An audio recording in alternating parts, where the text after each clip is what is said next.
lagi ngapain, Tih? Oh, lagi ngerjain tugas nih, Kak. Oh, ngomong-ngomong, itu laptop kantor atau laptop pribadi, Tih? Oh, ini laptop kantor yang dipakai, Kak. Kok setelah dilihat-lihat nggak ada kode inventaris BMN-nya ya, Tih, di laptopnya? Iya juga ya, Kak ya. Setelah diperhatikan, barang-barang di kantor ini belum ada tuh kode inventarisnya kayak laptop ini. Kursi kayaknya juga belum ada, Pak. Padahal pemberian kode inventaris pada barang-barang kantor itu kayak BMN itu penting banget loh, Tih. Kenapa gitu ya, Kak ya? Emang apa sih guna kode inventaris itu? Terus gimana cara ngasih pengkodeannya, Kak?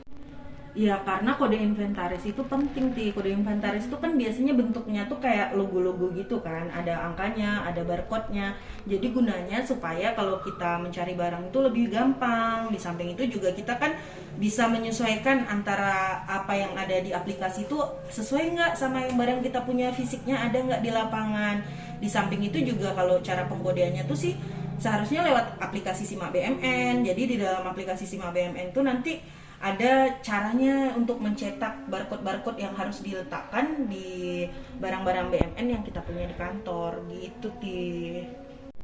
Oh, jadi gitu ya, Kak. Berarti dengan melalui pengelolaan BMN yang baik dan benar, sesuai dengan ketentuan yang berlaku, maka BMN kantor akan dapat terkelola dan terorganisir dengan baik ya, Kak. Iya, betul sekali, Ti. Jadi seharusnya seperti itu. Dan untuk keterangan selanjutnya dapat kita lihat pada tayangan berikut. Jadi apa sih sebenarnya yang dimaksud dengan BMN itu? Menurut Undang-Undang Nomor 1 Tahun 2004, barang milik negara atau BMN adalah semua barang yang dibeli atau diperoleh atas beban APBN atau berasal dari perolehan lainnya yang sah. Perolehan lainnya yang sah antara lain barang yang berasal dari hibah, barang yang diperoleh berdasarkan ketentuan undang-undang, barang yang diperoleh sebagai pelaksanaan dari perjanjian atau kontrak, dan barang yang diperoleh berdasarkan putusan pengadilan yang telah memperoleh ketentuan hukum tetap. Menurut Peraturan Menteri Keuangan Nomor 115/PMK titik 06/2020, pemanfaatan BMN merupakan pendayagunaan aset negara yang digunakan untuk penyelenggaraan tugas dan fungsi kementerian atau lembaga dan atau optimalisasi BMN dengan tidak mengubah status kepemilikan. Nah, BMN inilah yang perlu dilakukan pengkodean melalui Sistem Informasi Manajemen dan Akuntansi Barang Milik Negara atau SIMAK BMN. Apa itu SIMAK BMN? SIMAK BMN adalah sistem yang menghasilkan informasi aset tetap, persediaan, dan lainnya untuk penyusunan neraca dan laporan barang milik negara serta laporan manajerial lainnya.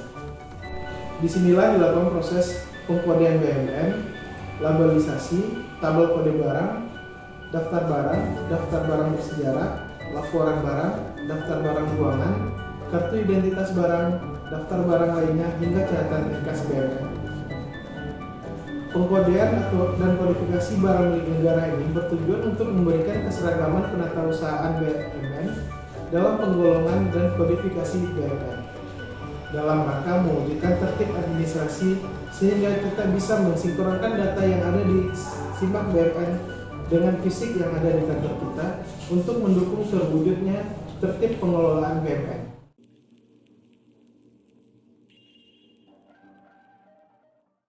Langkah pertama yang dapat dilakukan adalah dengan melakukan edukasi pegawai terhadap tupoksi oleh pemegang BMN sebelumnya kepada operator yang baru.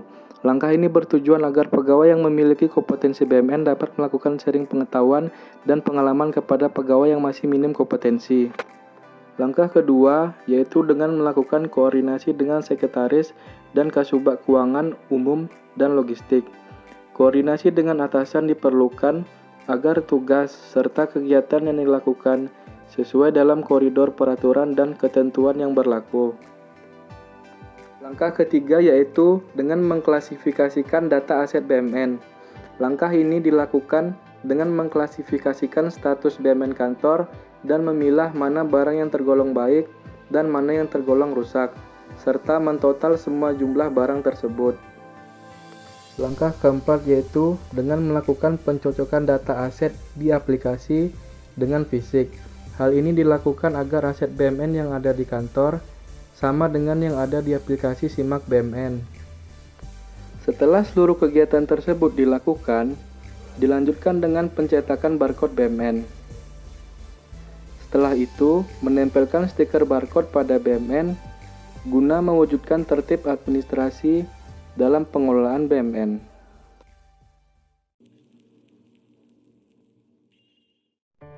Dari pengkodean inventaris BMN dapat dilihat nilai-nilai aneka pada kegiatan tersebut. Yang pertama, akuntabilitas. Akuntabilitas adalah kewajiban setiap individu, kelompok, atau institusi untuk memenuhi tanggung jawab yang menjadi amanahnya. Amanah seorang PNS adalah menjamin terwujudnya nilai-nilai publik. Aspek akuntabilitas sendiri meliputi yang pertama, akuntabilitas dalam sebuah hubungan, akuntabilitas berorientasi pada hasil, akuntabilitas membutuhkan adanya laporan, yang keempat, akuntabilitas memerlukan konsekuensi, yang kelima, akuntabilitas memperbaiki kinerja. Penerapan nilai akuntabilitas dalam kegiatan ini berupa metode, yaitu bertanggung jawab dalam mencetak data inventaris aset BMN dari aplikasi Simak BMN. Sedangkan dari sumber daya manusia atau MEN bertanggung jawab dalam meningkatkan kompetensi diri terkait pengelolaan BMN. Yang kedua itu nasionalisme. Nasionalisme merupakan pandangan tentang rasa cinta yang wajar terhadap bangsa dan negara dan sekaligus menghormati bangsa lain. Nasionalisme Pancasila adalah pandangan dan paham kecintaan manusia Indonesia terhadap bangsa dan tanah airnya yang didasarkan pada nilai-nilai Pancasila.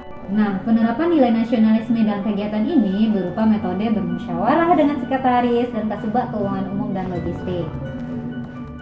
Selanjutnya, yang ketiga adalah etika publik. Etika publik ini merupakan refleksi tentang standar atau norma yang menentukan baik buruk, benar salah perilaku, tindakan dan keputusan untuk mengarah kepada kebijakan publik dalam rangka menjalankan tanggung jawab dalam pelayanan publik.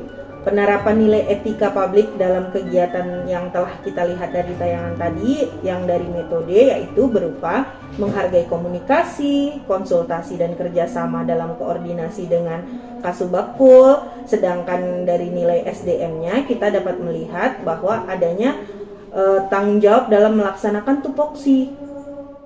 Selanjutnya yang keempat yaitu nilai komitmen mutu. Komitmen mutu merupakan komitmen bekerja yang berorientasi pada mutu kinerja pegawai agar kegiatan terselesaikan dengan efektif dan efisien. Penerapan nilai komitmen mutu dalam kegiatan ini dapat dilihat dari kegiatan perbaikan berkelanjutan yang melibatkan operator BMN dalam organisasi melalui usaha yang terintegrasi secara total untuk meningkatkan kinerja. Sedangkan dari SDM atau MEN yaitu orientasi kepada mutu, bekerja dengan baik dan benar. Nilai yang kelima yaitu anti korupsi. Korupsi berasal dari bahasa Latin corruptio dan corruptus, yang berarti perbuatan yang tidak baik, buruk, dapat disuap, dan tidak bermoral. Sedangkan tindak pidana korupsi berarti tindakan melanggar hukum yang dilakukan secara sengaja maupun tidak sengaja oleh seseorang atau sekelompok orang yang dapat dipertanggungjawabkan oleh peraturan perundang-undangan. Berdasarkan Undang-Undang Nomor 31 Tahun 1999 tentang pemberantasan tindak pidana korupsi, bahwa korupsi adalah tindakan melawan hukum dengan melakukan perbuatan memperkaya diri sendiri atau orang lain atau suatu korporasi yang dapat merugikan keuangan negara atau perekonomian negara. Dalam nilai-nilai dasar anti korupsi dapat diidentifikasi menjadi 9 nilai anti korupsi yang terdiri dari kejujuran, kepedulian, kemandirian, kedisiplinan, tanggung jawab, kerja keras, kesederhanaan, keberanian, dan keadilan. Adapun penerapan nilai anti korupsi dalam kegiatan ini dapat ditonjolkan pada metode pengkodean, yaitu transparansi aset BMN instansi. Selain itu, SDM dapat menyelesaikan pekerjaan tepat waktu dan mengerti tools yang digunakan, sehingga data yang dimasukkan dalam aplikasi Simak BMN akan sesuai dengan data fisiknya. Hal lain yang juga dapat dilakukan adalah dengan bertanggung jawab dalam penggunaan anggaran.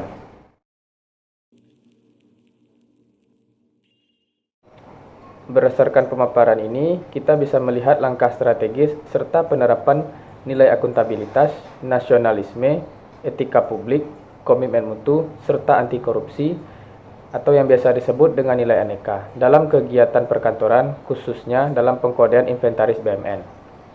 Nah, Nilai aneka akan mendukung efisiensi, efektivitas, pertanggungjawaban, serta transparansi dalam melakukan aktivitas pekerjaan pada pengkodean BMN di kantor. Sekian pemaparan video dari kelompok 1. Semoga kita dapat menerapkan nilai aneka tersebut dalam kehidupan sehari-hari. Terima kasih sudah menonton video kami. Assalamualaikum warahmatullahi wabarakatuh.